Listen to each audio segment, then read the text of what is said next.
ponente, sabéis, es Gustavo Rodríguez, es escritor, lo va a presentar Gonzalo Cigari, que es quien nos ha hecho de contacto, y nos comunicó que iba a venir a presentar un libro y que iba a venir un día antes. Entonces aprovechamos la ocasión y le pedimos que tuviera aquí este encuentro con vosotros.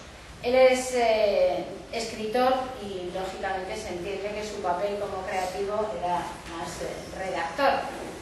Y también bueno, nos parecía que alguien que viene de Perú, que conoce otra realidad y que conoce otras formas de negocio, pues podría ser muy interesante en estos momentos hablar con él y poder ver cómo lo están haciendo en Perú.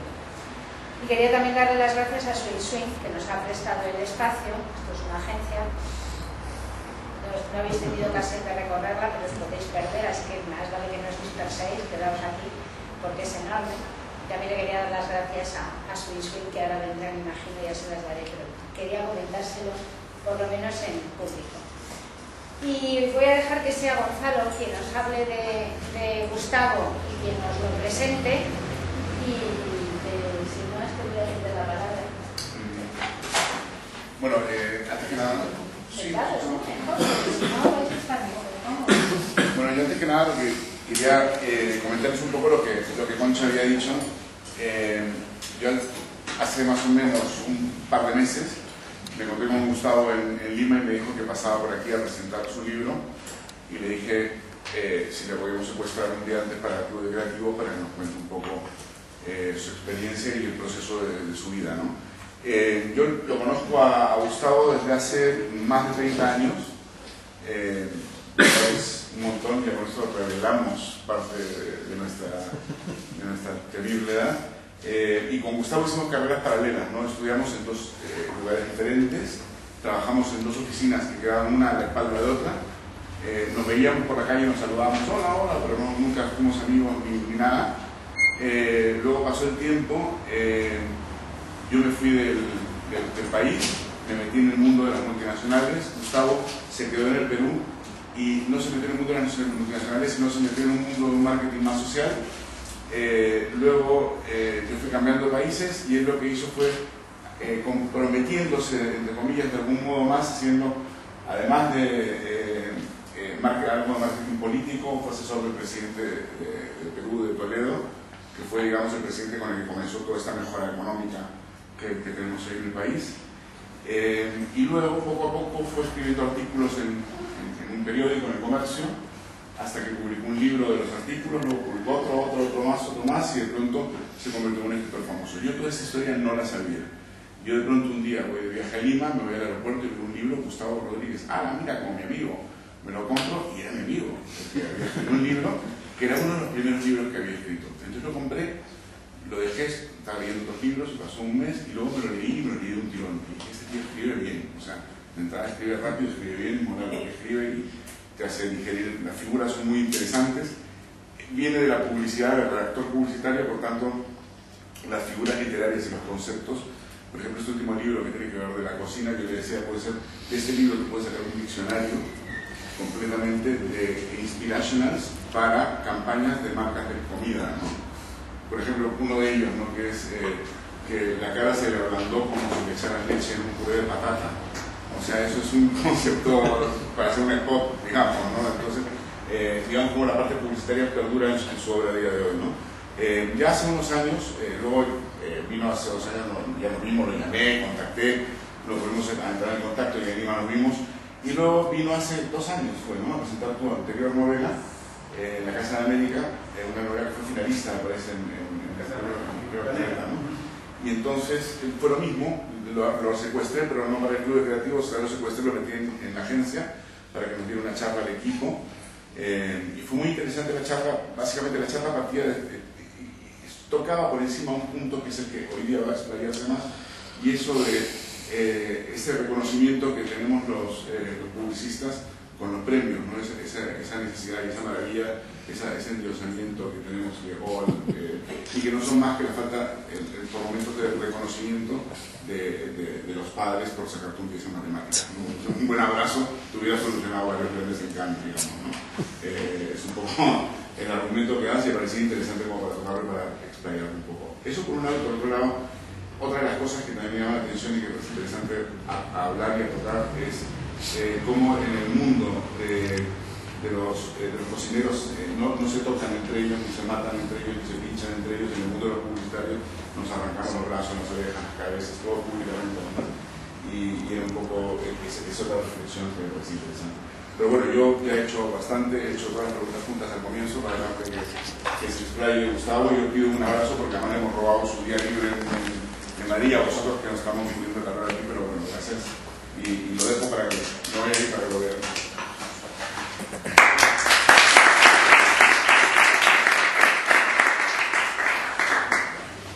Muchas gracias, Gonzalo. Gracias a ustedes por haber venido, de verdad.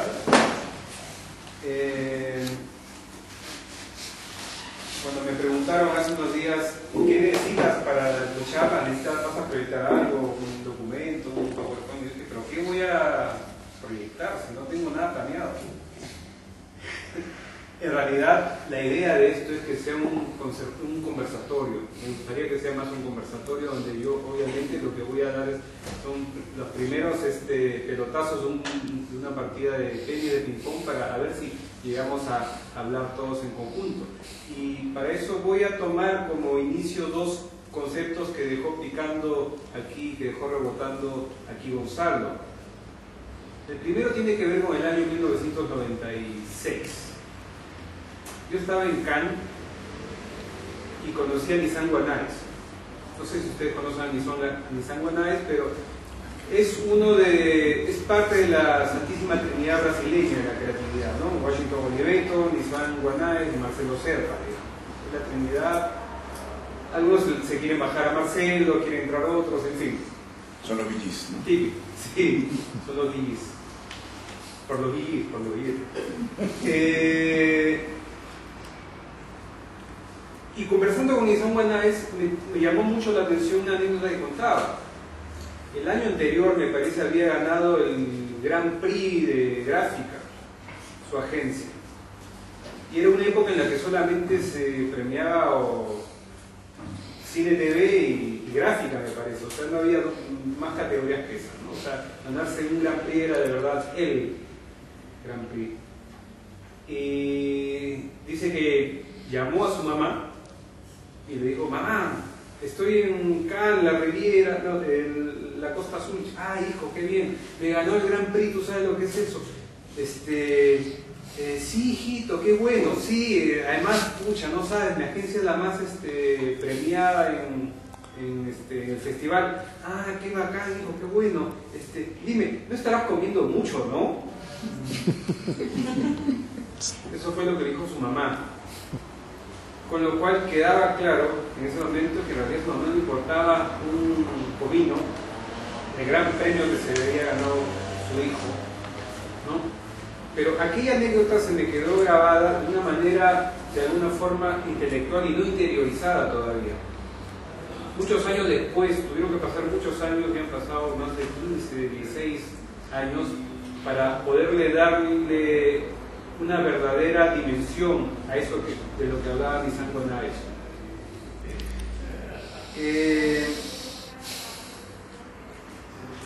Durante la década de 1980, el Perú era un país cerrado en sí mismo, un país que no permitía que hubiera importaciones, o sea, no llegaba absolutamente nada, ni siquiera coches, algunas películas de Hollywood, eso sí, pero ropa no, coches, publicidad tampoco. Estábamos cerrados en nuestro propio espacio. Era el primer gobierno de Alan García. Claro, quien podía traerse un coche del extranjero o ropa de marca, digamos, de afuera, eran los niños pijos, digamos. En ese contexto es cuando Gonzalo y yo empezamos en la publicidad.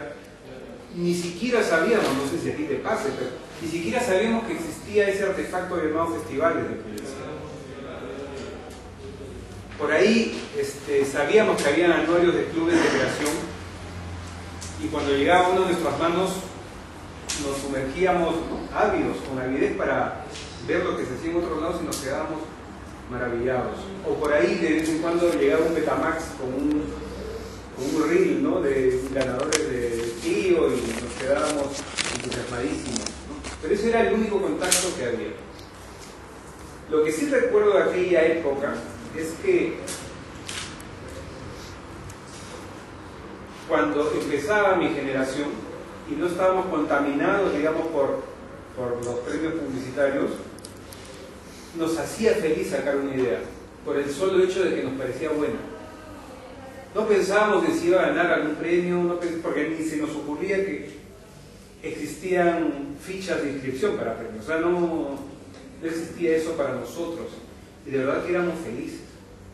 Yo sentía y recuerdo ahora con nostalgia cómo el solo hecho de saber que había hecho algo bueno y compartirlo con los demás y ver cómo otros me enriquecían ya era la recompensa en sí. Cuando Perú se abrió en los años 90 al mercado y fue parte de la globalización y abrió sus fronteras, cosa que nos hizo bastante bien, con lo bueno también vienen gérmenes, vienen cosas malas, ¿verdad? Cuando abres las ventanas también entra la luz del sol, pero también entran bichos. Y lo que ocurrió fue que el péndulo se movió de un extremo a otro escandalosamente. De estar encerrados en nuestras fronteras quisimos tenerlo todo afuera. Y fuimos más hinchas que nunca, que nadie, de lo que había afuera. Parte de esto fue el tema de los certámenes publicitarios. Y nos decidimos a tratar de aparecer a como diera lugar, machacándonos entre nosotros si eso era posible. Y yo tengo que confesar que yo fui parte de esa generación, que mantuvo un rumbo equivocado y que hasta ahora, en la que hasta ahora hay remanentes de esa noción. Sí, o sea, yo he ganado premios, he estado en Cannes, en Clios, en FIAF, el Sol y todo eso, pero algo ocurrió hace algunos años que me hizo ver que de verdad estaba en una carrera estúpida. No porque los premios sean malos en sí, yo no estoy diciendo que participar en premios sean malos, sino es la forma en que uno se aproxima a los premios lo que puede estar mal. Yo quise, hace unos años, escribí un artículo en el Comercio de Lima, y de alguna manera es como el subtítulo de este conversatorio. Se llama "Los leones no son los abrazos de tu madre". Escribí ese artículo porque por esa época tuve un insight. Pero no estoy hablando del insight publicitario. Ustedes saben que los publicistas suelen digamos, tomar prestada de otras ciencias términos, nociones, conceptos. De hecho, como paréntesis, yo tengo un amigo escritor que trabajó en publicidad y que tiene una definición muy bonita de la publicidad. La publicidad es la prima rica de las artes.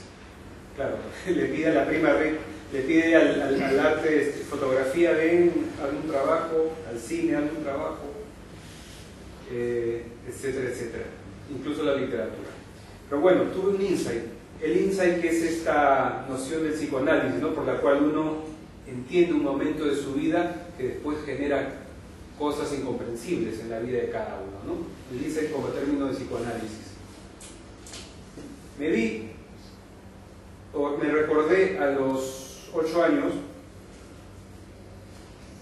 en el estrado de la escuela donde iba. Mi padre era dueño de una farmacia, trabajaba todo el día en la farmacia, mi madre con él.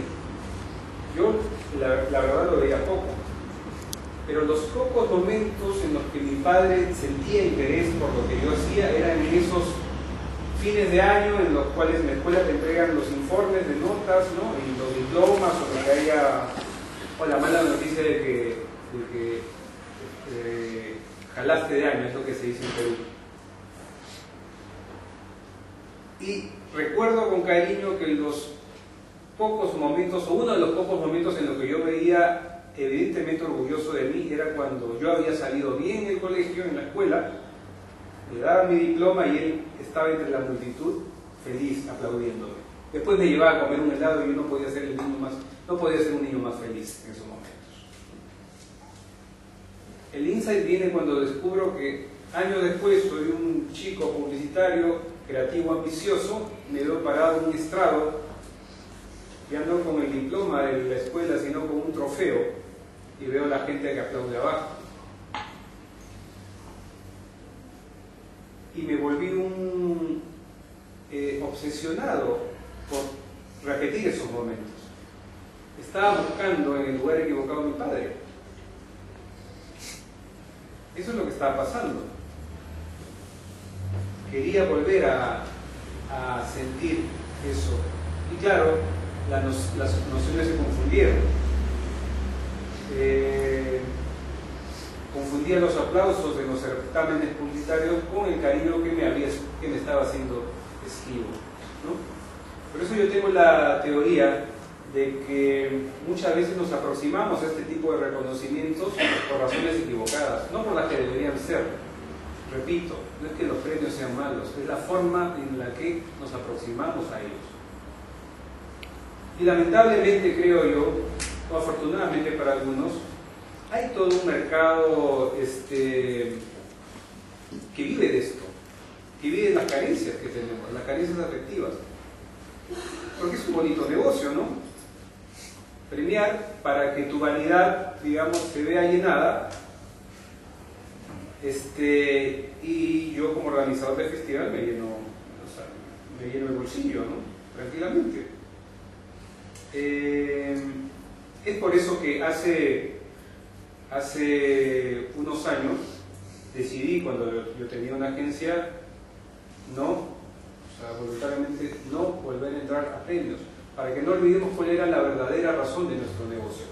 Quise volver a recordar esos años en los cuales nuestra gran alegría era saber que habíamos hecho un buen trabajo y ver que era el vecino el que lo comentaba feliz y no un jurado al que había que sobornar o engatusar en medio de un lobby para que, digamos, tuviera mi trofeo en el anaquel. Creo que fue lo más saludable que hice en ese momento. Yo no digo que todo el mundo deba hacerlo, pero fue mi manera de ser más honesto con la forma en que yo veía el negocio en ese momento. No sé si tiene hasta aquí alguna pregunta, algo. ¿No? Sí, sí. Cuando comentas de que no se decide no entrar en ciudades, ¿ya empezaste por una NASA o cuando estabas en trabajo? Sí, gracias por permitirme. De hecho, Quorum, Nazca, Sachi fue mi época más festivalera. Fue la época en la que más estuve metido en ese circuito. Una de las razones por las que vendí mi parte en esa agencia de publicidad es que estaba harto de muchos vicios que veía en el circuito de la publicidad tradicional. Estoy hablando del año 2003, más o menos 2004. Vicios malos.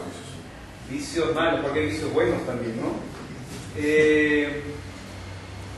Me vi cansado de tener que, o hacer truchos, o tener que no caer en la tentación del lobby, o ver de qué manera seguíamos siendo una agencia caliente, ¿no? Merced a los premios publicitarios. Ese era algo que ya me parecía desgastante. Lo otro, ya me empezaba a sentir mal de inventar términos como tener no sé si acá se entiende el término, pero tener la camiseta puesta de la agencia en la que trabajas. Y es tener que basarme en ese tipo de conceptos para hacer trabajar hasta tarde a los chicos sin que tuvieran vida, ¿no? ¿Para qué? Para necesitar una cuenta. Estaba harto del vicio de las licitaciones, o sea, estaba harto de que, por ejemplo, si yo le pedía a mi carpintero, si yo le decía a mi carpintero en esa época, quiero que me hagas una mesa y te voy a pagar cuando vea que me gusta, cuando esté lista, él me hubiera dicho, o sea, yo tengo que comprar madera, voy a meter tiempo, o sea, ¿cómo que me vas a pagar cuando ya esté lista? tienes que darme un adelanto. Mi carpintero estaba siendo más íntegro que mi agencia en ese momento. Mi agencia participaba en licitaciones como loco porque estábamos en una autopista así en la que habíamos perdido toda la brújula, o yo sentía que se estaba perdiendo la brújula. A esto debo añadir que ya también tenía una carrera literaria en ascenso, entonces como que un poco ya me estaba dando algo de eso. Entonces yo dejé Quorum Sachi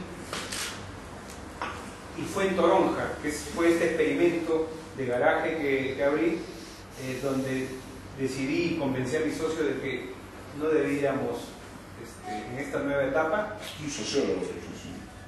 Por eso era mi socio, porque era sociólogo. El tema es que cuando yo dije, yo no voy a volver a poner una agencia de publicidad, o sea, yo quiero poner algo que sea un poco más retador. Entonces lo que hice fue, llamé a un sociólogo muy creativo, y yo era un creativo, digamos, con un tipo de curiosidad social, o sea que podíamos ser complementarios, y le dije esto, le dije, fíjate, la comunicación social, al menos en Perú, en muchos países en realidad es así, a la comunicación social se le acusa de ser poco creativa.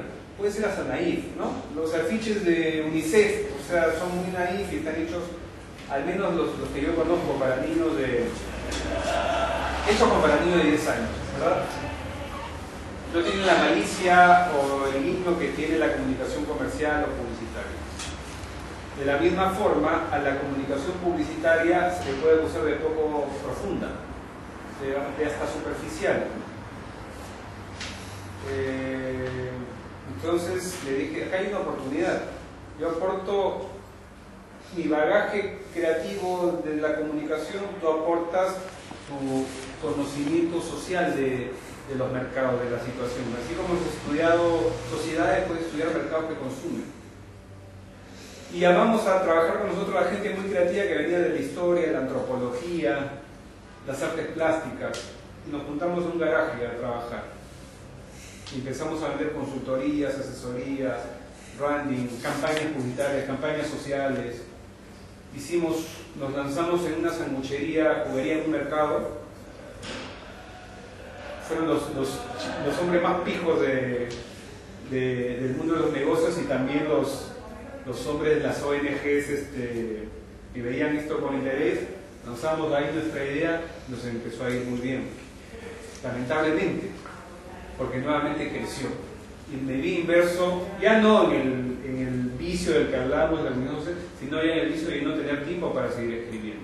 Entonces hace 1 año y pico dije, bueno, nuevamente tengo que vender, y ahora soy un consultor, digamos, con un grupo más pequeño de personas que me permite escribir con más libertad y también poder estar aquí con ustedes, por ejemplo, y hacemos consultorías. Gonzalo ponía otro tema con respecto a cómo se puede convivir pues, el viaje de la publicidad a la literatura y eso, ¿no? Y en realidad yo descubrí, y de repente si ustedes hurgan en lo propio, descubrirán algo parecido. Durante un buen tiempo, yo pensaba, la noción que tiene mucha gente, sobre todo hasta ahora de mí, que yo era un comunicador o un publicista que en un momento dado se metió a literatura. Hace unos años vi una entrevista que me hizo El Comercio de Lima por mi segunda novela, que ahí decía, Rodríguez presentó su última novela y ponía, también publicista. Entonces me quedé pensando, algo se encendió en mí en ese momento y me di cuenta, y hace 1 año, mientras me mudaba de casa, descubrí algo que me confirmó esta noción. Descubrí unos textos, unos cuentos que había escrito a los 16 años en una Remington. Y estaban ahí los cuentos, malísimos, terribles, cursis, melosos, pero estaban ahí. Pero era algo que yo había escrito antes de siquiera estudiar publicidad. Entonces, en realidad, yo toda mi vida fui un narrador. Toda mi vida fui un redactor, un narrador de historias. Pero en un momento dado de mi vida, a los 17 años, cuando tenía que estudiar algo, descubrí en la publicidad una excusa para valerme de las historias o de las palabras y ganarme la vida de esa manera.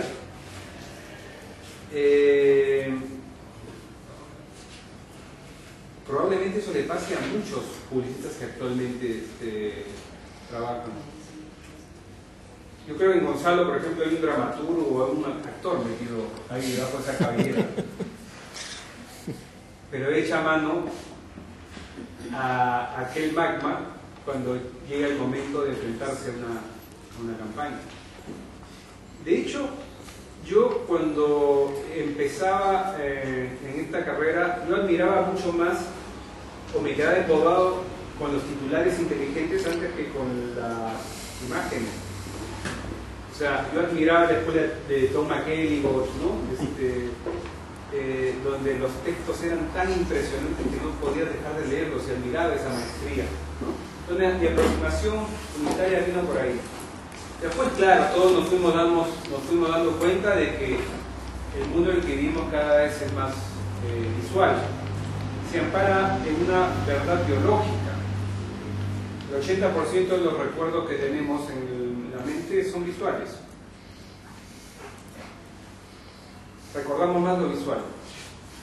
Después ya vienen los recuerdos táctiles, olfativos, auditivos, ¿no? Entonces, claro,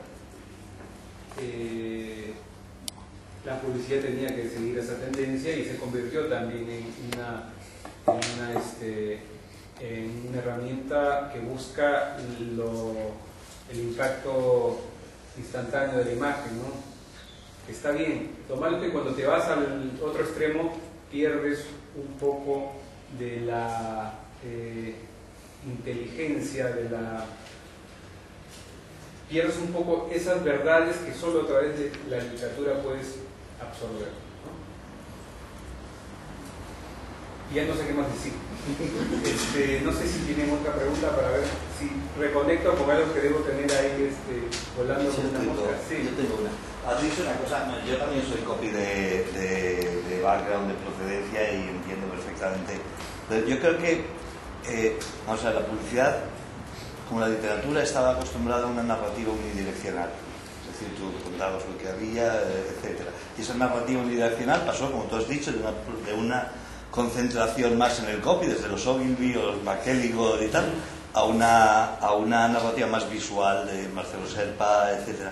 Pero yo creo que el paso que le hace falta dar es a una narrativa más de conversación, o sea, menos de discurso, menos unidireccional y más de conversación. ¿Cómo crees tú que la publicidad va a dar ese paso? ¿O va a reflejar esa necesidad o esa tendencia?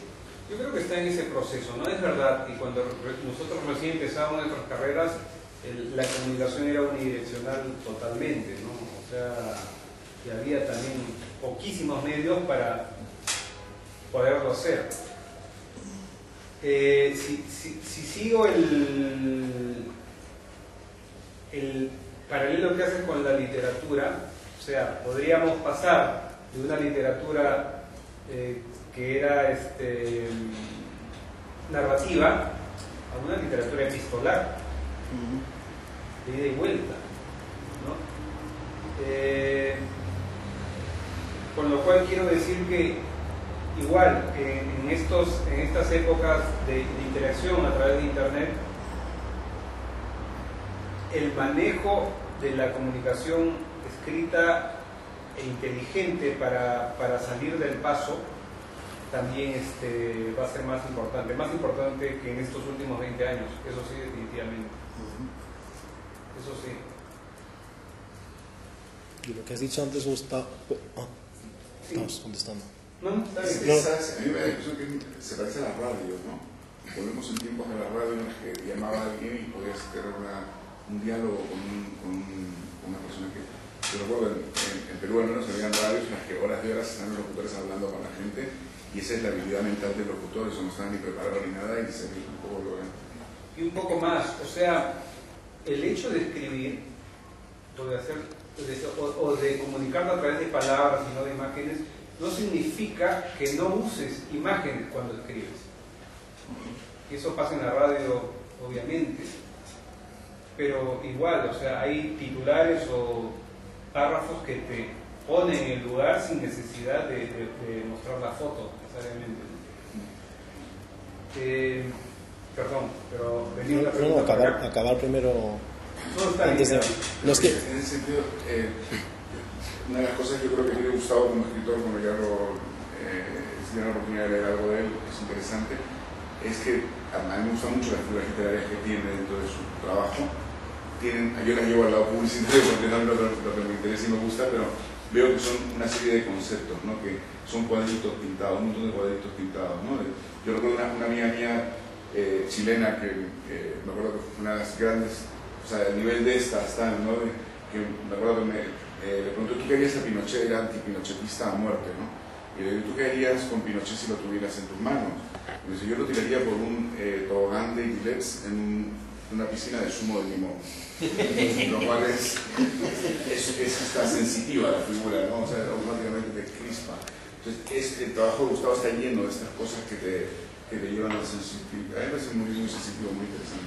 Es que ese tipo de figuras no, o sea, nuevamente hoy, la publicidad la pide prestada de otras artes muchas veces. O sea, Tirón Leblanc, que es un texto, es una novela del medioevo en realidad, ¿no? Hay una descripción, una novela de caballería, hay una descripción de una dama era tan blanca que uno podía ver el vino pasar a través de su cuello. Es totalmente comunitario. Totalmente, comunitario se lo trasladas acá, ¿no? Y una pregunta, en el Perú, ¿cómo afecta tu economía cuando dejas la publicidad y te pasas a hacer? Es una gran pregunta porque yo creo que en todo publicitario hay un artista que también ¿Hay vida después? ¿El éxodo funciona? ¿O hay que seguir haciendo publicidad de vez en cuando? No, yo creo que hay que ser muy cauto. Sobre todo, en mi caso, que tengo 3 hijas, tengo que pagar la universidad a la mayor, una madre que mantener todavía, entonces, si estuviera soltero me hubiera lanzado a la piscina del todo, ¿no? Pero no, tengo que hacer las consultorías porque además me gusta. O sea, el mundo de la publicidad es un mundo muy... o de la asesoría en la comunicación, es un mundo que te da muchas satisfacciones. Creo que tiene que ver también porque en el fondo uno es un niño al que le encanta que una travesura tenga resultado, ¿no? A veces cuando veo tus trabajos, por ejemplo, yo digo, claro, este es un travieso, o sea, está haciendo una broma y está esperando detrás de la puerta a ver qué es lo que ocurre, ¿no? Un poco de eso hay aquí. Pero no, mi paso fue un poquito sin pensarlo, me fui metiendo en la literatura porque me iba llamando a hacerlo. Mis tripas me iban diciendo, vuelve a aquello que te hacía feliz de niño. ¿Okay? Entonces llegué a la conclusión de que finalmente yo soy un autor. O sea, cuando vienen mis clientes, yo me presento y les digo, mira, yo soy un autor en comunicación, así como soy un autor en literatura. Vas a tener la seguridad de que yo en persona me voy a encargar de tu cuenta, de tu trabajo, de ver tu proyecto, así como se trata de mis proyectos literarios, ¿no? Pero el pase para mí tuvo que ser muy, digamos, con una familia grande que mantener tuvo que ser muy, muy cauteloso, ¿no? Recién cuando supe que podía tener mi propia firma o que mi nombre o mi propia empresa podía darme la libertad para poder yo tener mi tiempo, es que pude dar el paso, ¿no? Y luego por última pregunta mía, por curiosidad, el mundo de la literatura, ¿cómo recibe que se mete un publicista? Digamos, yo imagino que los de arriba, los Bryce, los Vargas Llosa, les da igual, ¿no? Pero luego hay otra gente que está intentando salir adelante como escritor y que no la está haciendo, o sea, no le está yendo muy bien. Faberón, Thais, un gran grupo de escritores peruanos que están por Europa, ¿no? En distintos lugares, o en Estados Unidos, en universidades, haciendo cursos y cosas para seguir en la universidad y seguir escribiendo, pero que digamos que una persona con éxito absoluto en publicidad entra a la literatura y comienza a pegarla y que el libro de moda sea tuyo. ¿Cómo se ve eso? Sí, es una pregunta interesante.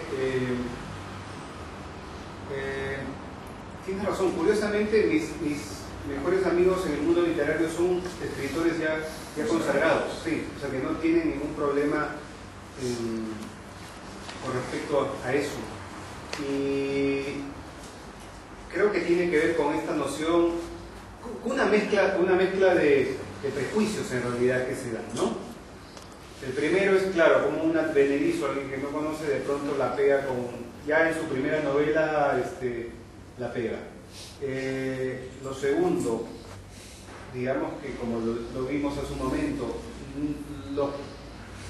cada carrera, cada profesión tiene un estigma encima, o sea, sobre abogados hay miles de chistes, sobre publicistas también deberían haberlos, ¿no? Es verdad. Entonces, el prejuicio que hay sobre la carrera publicitaria también puede ir en contra de lo que puede ser una carrera literaria. Yo sí sentí que tenía esa mochila en contra cuando empecé esa carrera, pero en base a constancia, en base a trabajo finalmente, la crítica, los lectores terminan, digamos, dándote el lugar que mereces por tu trabajo, finalmente, ¿no? Muchas de las grandes críticas o las grandes enemistades o las grandes furias que se ven en Facebook o las antipatías que hay en las artes tienen que ver primeramente con temas estrictamente emocionales y de reconocimiento. Hay muchos escritores que actualmente se pelean o que critican a otros porque no aparecen tanto en la foto como aquellos. O sea, de verdad que el tema llega a niveles tan básicos como esos. Definitivamente sí, ser publicista no es digamos, lo digo de otra manera. Tengo amigos que son diplomáticos, químicos, diplomáticos, químicos, abogados, que son escritores, y nadie les pregunta cómo hacen para escribir. A mí siempre me preguntan. Siempre me lo han preguntado. Sí. Probablemente tenga que ver, sí, con que yo fui conocido en mi país como un creador de publicidad antes que como escritor. Entonces de repente les llama más la atención. Pero definitivamente sí en mi caso sí fue así. Hay una parte de ese sentimiento de intrusismo que está en todos los campos, está en la literatura, está en las ciencias, está en todo, que es lo que tú dices, de esas envidias o esas enemistades que esos están en todos lados. Tú dices una cosa, por lo menos en donde, y yo creo que es más común eso que lo otro. Tú dijiste lo que salió en el post del publicativo, o sea, por ejemplo, los cocineros no tienen esas envidias, o sea, o por lo menos las envidias no son tan profundas entre ellos, tienden a crear sector, a crear reconocimiento colectivo sin darse demasiado cuchilladas y navajazos los unos con los otros. Para mí eso me parece más una excepción que una regla, porque si no miras la ciencia, los abogados o cualquier cosa, tendemos más hacia el espacio cuchilladas que hacia el espacio creemos sector entre todos. ¿Tú por qué crees que se...? Sí, los ¿Qué? cocineros, hay un montón de guerra entre los cocineros. Sí, pero lo que pasa es que... Críticas y libros y... Más a mi favor, yo estoy me quedé No sabrás, ¿no? No, de eso es interesante.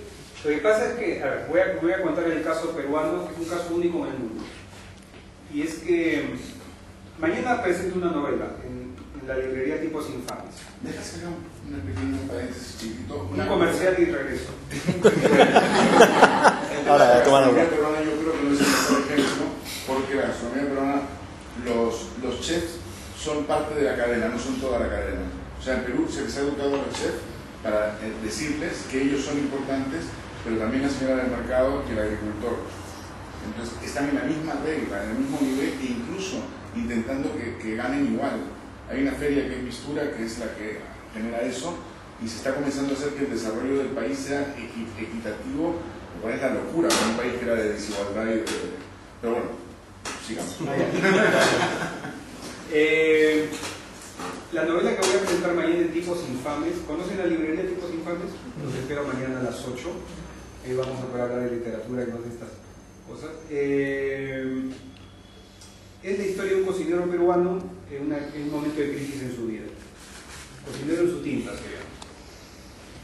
Y claro, hay como trasfondo de la novela, como telón de fondo, digamos, como un personaje secundario, el fenómeno culinario en el Perú, del cual el protagonista no puede estar exento o ausente, ¿no? ¿Qué pasa? En Perú, el Perú es un país todavía adolescente que necesita todavía símbolos de los cuales sentirse orgulloso. Estamos empezando, después de muchos años de desgracia, recién hace 15, 20 años el Perú está entrando en una, digamos, en una curva de prosperidad, digamos, de acortamiento de la brecha social. Por fin, digamos, un país que ya puede ver la luz al final del túnel. Y hay clase media. Y hay clase media por fin. Ya hay clase media por fin, o sea, en fin, podríamos hablar horas de todo ese tema. Pero con respecto a la cocina, uno de esos puntales de los que se agarra peruano promedio para tener orgullo es su cocina. Que era un tesoro que teníamos ahí, pero al que no le dábamos pelota, en realidad. O sea, somos un territorio que, al igual que España, fue un centro de fusiones tremendo, ¿no? Las dos últimas migraciones, la china y la japonesa, en Perú, terminaron por construir una cocina exquisita, muy variada y con insumos de primera. Tema que todavía no es conocida a nivel mundial, pero es un tesoro y se está descubriendo de a poco. Si los peruanos flipan por su cocina. El hecho es que hay un motor, digamos, símbolo de los cocineros peruanos que se llama Gastón Acurio, que un buen día sacó un programa de televisión y empezó a recorrer y a visitar a distintos cocineros y guisanderas y gentes con pequeños chiringuitos y todo esto, y empezó a revalorizar lo que hacía cada uno. Desde una cámara, ¿no? Entonces, digamos que fue recolectando lo bueno que hacían los demás y empezó a gestarse un movimiento de los cocineros en el Perú, están haciendo causa común. Aparte de eso, como el Perú volvió a abrirse con más fuerza al mercado de la globalización, extranjero que venía al Perú decía que bien se come acá. Basta para un adolescente, para que alguien de afuera te diga que bien que estás para que te la creas mejor. Eso es lo que pasó en Perú también. Ahora bien, pareciera que todo es maravilloso en el mundo culinario, y sí, de verdad que es un movimiento único en el mundo. Hace 2 semanas conocí a Adrián justamente, que viajó a presentar un documental en Lima sobre este movimiento. Y los grandes cocineros del mundo han ido a Lima a ver cómo va este movimiento y qué es lo que está ocurriendo ahí. Sin embargo, lo que ocurre en la novela es que al protagonista le ocurre algo que a mí también me pasa, y es que, como lo dice Javier de alguna manera, yo no puedo creer que un gremio de creadores no haya envidias. O sea, para mí es imposible de creer que un gremio de creadores no haya envidias. Lo bueno de los cocineros en el Perú es que lavan sus trapitos de una manera en la que no nos damos cuenta, de verdad. O sea, se presentan como un gremio unido. Estas cuchilladas se las arreglan entre ellos. Las hay. O sea, es incorrecto entre ellos, o sea, referirse a alguien en público, a un colega en público, metiéndole cuchillada. Y lo que genera eso finalmente es una sensación de que, lo voy a decir de otra forma, Jerry Lewis el comediante, aparte de ser comediante, era un gran hombre del espectáculo, un businessman del espectáculo. Y tiene una frase con respecto al negocio del espectáculo que es bastante clara con respecto a lo que están haciendo los cocineros en Perú y que me parece bien. Y que los escritores deberíamos aprender. Henry Luis decía, mientras mejor le va a mi competencia, mejor me va a mí. Porque generas mercado, generas cadenas productivas. En Perú pasó esto. En una avenida en Miraflores que se llama La Mar, hubo un restaurante pionero, Pescados Capitales, que abrió un lugar, digamos, bien puesto, de lujo, en una zona deprimida. Locos, de verdad. Abrieron ahí y les fue muy bien. Un restaurante de Gastón Acurio abrió 3 cuadras y la gente empezó a decir, uy, se jodieron, va a tener la mitad de gente. Pues no. Apenas abrió el restaurante de Gastón Acurio, tuvieron más clientes. Y ahora toda esa avenida es un corredor de restaurantes que paran llenos. Porque, digamos, generaron masa crítica. Le fue bien a la competencia y le fue bien al sector en ese. Los peruanos, no sé si aquí pasa eso, pero los peruanos tendemos a usar la frase equivocada. No es mientras mejor le vaya a la competencia, mejor me va a mí, sino mientras peor le vaya a mi competencia, mejor me va a ir a mí. Una manera sonsa de ver solamente nuestro crecimiento y no ver el crecimiento de todo un mercado, que va a ser finalmente crecer la torta para todos, ¿no? Entonces, sí, eso es... Me gustaría explicarme lo que quería decir antes. Si existiera un circuito de festivales gastronómicos parecido al circuito de festivales publicitarios que hay, y los periodistas del sector estuvieran gastronómicos, estuvieran todo el día hablando de los soles de la gastronomía, de los tenedores de oro, de los en menor medida existen las estrellas Michelin. Sí, pero ¿y si la gente, cada vez que va a salir a cenar con sus amigos un sábado por la noche, dijera, vamos a este restaurante que tiene muchos premios, que lo he leído en la prensa, entonces los cocineros estarían tirándose los cuchillos a la cabeza todos los días, porque es el negocio. Y nosotros, en el mundo de la publicidad, los periodistas hemos contribuido, yo me siento un poco responsable de esto, hemos contribuido a crear este estrellato de creativos, y los anunciantes han picado ese anzuelo. También. Y cada vez que convocan un concurso para acceder a una cuenta, se fijan en que llaman a las agencias que más premios ganan, porque identifican que les van a hacer mejor publicidad, cosa que no es necesariamente cierta.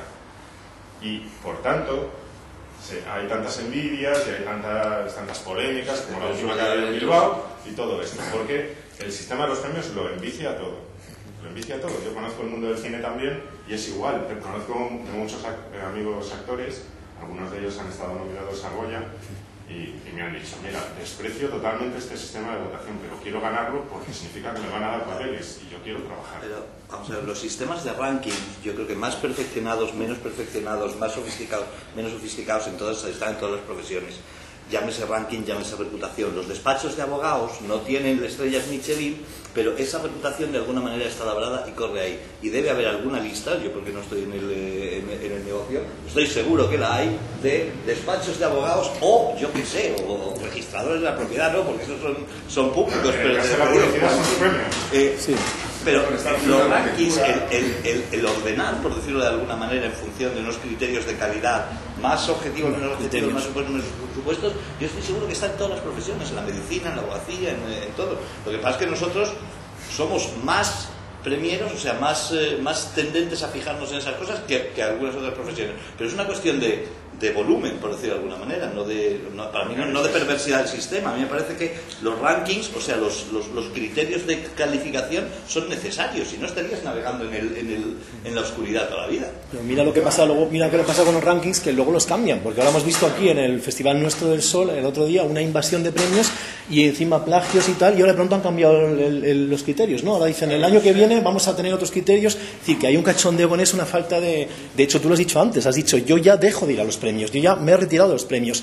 Yo he perdido la ilusión, lo has dicho tú antes, ¿no? Tenías ilusión al principio porque no ibas a ganar premios y cuando te metiste sin querer o te metieron en esa ranking manía, en esa locura de premios que en España está más alta que nunca, te saliste de eso, o al menos perdiste la ilusión y también perdido tu trabajo, si eres sincero y honesto y lo quieres decir aquí ahora mismo, ¿no? Sí, que, ¿no? A mí me parece que por los defectos de unos premios cuestionar la mayor... Pues sí, pues hay que empezar a cuestionar y hay que empezar aquí a revolucionar un poco eso.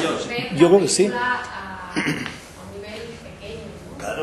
Creo que es mucho mejor ver la película grande y sí que creo que es tendencia, eso que tú estabas expresando con la frase de Luis, que es más la generosidad entendida como mi propio egoísmo, es decir, que cuanta más gente haya la que pueda aprender, y esto está sucediendo en todos los niveles y en todas las profesiones, cuanto mejor sea el que tengo al lado, mejor que a mí, más aprenderé, más me empaparé, ¿no? Estabas haciendo antes una reivindicación por la profundidad, la superficialidad de la publicidad. Yo creo que el hecho de extender tus fuentes, de ver que hay gente muy buena ahí fuera, de crecer y no solo fijarte en el establishment más pequeñito que puedan ser los premios, creo que es tendencia, o sea que es mucho más positivo que negativo la situación que hay actual. Pero eso funciona en mercados emergentes. En mercados saturados funciona mucho peor, porque evidentemente, o sea, cuando tú creces todo y puedes hacer crecer todo un sector y tal, pues evidentemente crezcamos todos juntos, lo que ha pasado en Perú con los cocineros. Cuando tienes un mercado que está hipersaturado y que es de suma cero pura, o sea, es decir, lo que consigues tú es porque está aprobado el de al lado. Entonces ahí las cosas cambian totalmente de... Yo creo que eso está sucediendo aquí.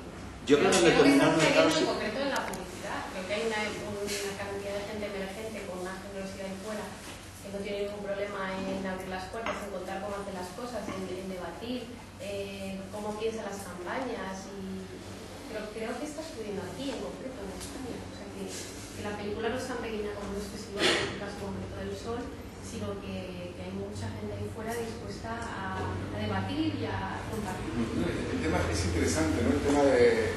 yo este año tuve un acercamiento grande al mundo de los chefs, de la restauración, a través de un chef peruano con el que tuve la oportunidad de viajar a París a un evento de gastronomía, y para mí fue alucinante. O sea, yo no soy escritor, pero esa semana daba para escribir una trilogía. O sea, estaban todos, desde Alain Ducasse, todos estos personajes, ¿no?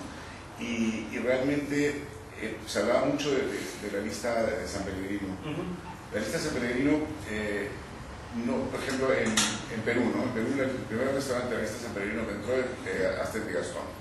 Entró el año pasado, entre los 50 mejores, y para todo el mundo era como, wow, una bomba, pero todo el mundo es consciente de que por encima de este señor, hay 50 cocineros mejores en Lima.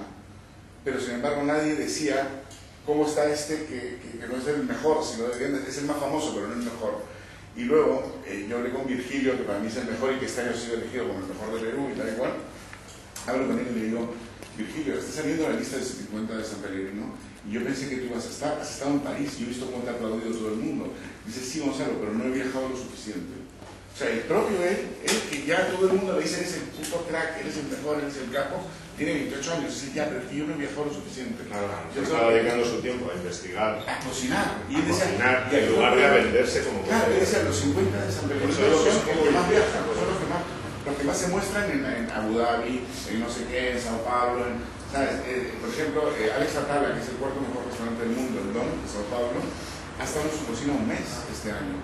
Ha estado viajando por todo el mundo todo el tiempo para llegar a ser el número 4 del mundo, lo cual es como loco, ¿no? Y luego ese jurado es el mismo jurado de siempre. El jurado de los 50 de San Pellegrino es una mezcla de empresarios gastronómicos, chefs y comensales. Es interesante, ¿no? Luego otra cosa, como otro tip curioso, ¿no? Toda esta construcción de la industria gastronómica de Perú que se ha construido, no la ha construido el señor Gastón Arcurio, es fantástico porque la ha construido sin críticos. O sea, no ha creado la figura del crítico gastronómico. En el Perú está todo evolucionado en la gastronomía, menos el crítico gastronómico, lo cual también ayuda un poco a que no haya eso, ¿no? No hay un gran crítico que va a matar. No, ni hay premios. Hay premios, pero se ayudan, se defienden, no se dice nada. Yo alguna vez he visto a alguno desencajado, a Rafael, que un año que no ganó y estaba como desencajado, pero está desencajado, pero no tutea, no sé, de repente en su casa lo hacen, no sé. No, lo que ocurre es que yo creo que todo creador necesita reconocimiento, pero lo que pasa con los cocineros peruanos es que tienen reconocimiento todos los días. O sea, de sus comensales, los medios, o sea, como no tenemos una selección como la de ustedes, tenemos una selección de fútbol, digo, tenemos una selección de cocineros, digamos, que es competente, pero esto me lleva a reflexionar que finalmente cada uno de nosotros tiene que preguntarse a sí mismo, ¿qué me llevó a estudiar esta profesión finalmente? O sea, estar en ese estrado o la emoción de que se me ocurre una buena idea. O sea, es cuestión de que cada uno jerarquice qué es lo que lo llevó a estudiar. Y si descubre que no eran los premios, sino en realidad dejar un poco mejor en base a su trabajo, o deslumbrar, o simplemente hacer un buen trabajo, que es lo más difícil de todo, pues las cosas se irán recomponiendo de por sí. O sea, parar la pelota un momentito y ponerse a pensar en este tipo de cosas hacen que a la larga cambien esos vicios en nuestros mercados, ¿no? Yo estoy seguro que si basta con que 2 o 3 agencias respetadas digan de pronto un momento y digan, oye, estamos haciendo las cosas mal, para que de pronto el resto quizá también lo siga. No lo sé, pero creo que tiene que empezar por el análisis de cada uno. Y si debo terminar esta conversación, quisiera terminarla con algo que tú dijiste. Así como la mejor publicidad es la que no parece publicidad, las mejores fuentes para hacer mejor nuestro trabajo no están en la publicidad.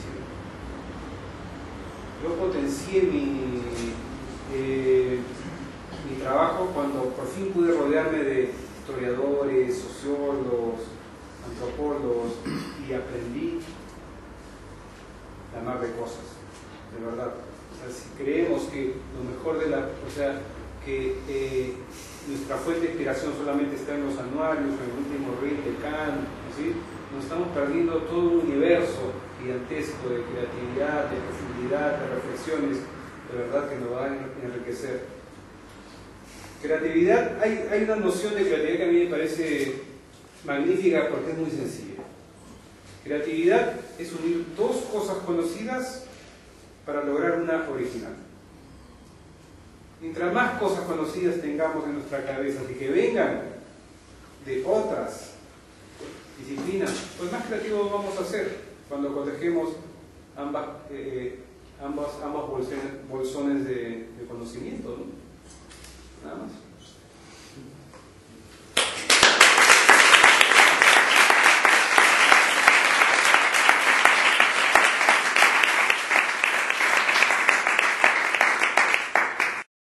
Para los cocineros, pero yo soy peruana, como la comida peruana me encanta, pero hay una cosa que cuando yo llegué aquí a hacer un máster, mis compañeros de máster que no eran publicistas, publicitarios, me dijeron, desde que los publicistas buscamos solamente, o sea, que no vendemos, no llegamos al objetivo de vender, sino de hacer algo extraordinario, que era un premio, que nosotros eso queremos ganar premios.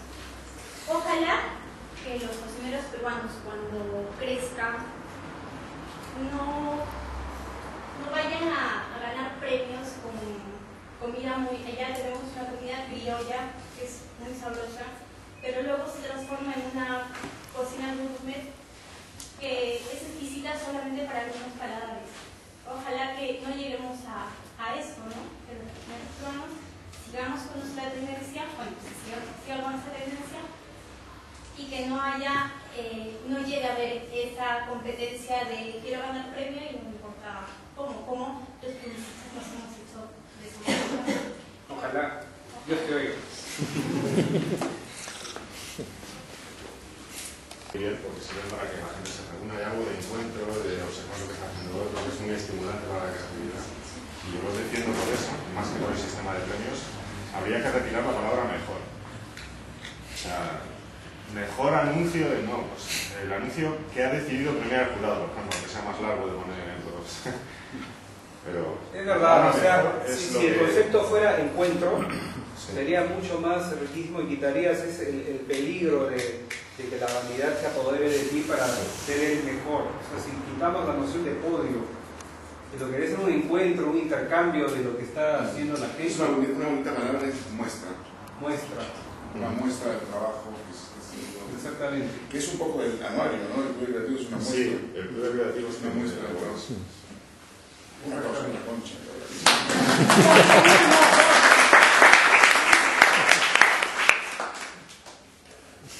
Bueno, si no hay más preguntas, de verdad les agradezco mucho el haberme prestado atención. Estoy muy contento de haber estado con ustedes. Ya casi ni sentí el calor. El calor que sentí vino de ustedes, lo cual es mejor, ¿verdad? Gracias de verdad. Muchas gracias. Gracias.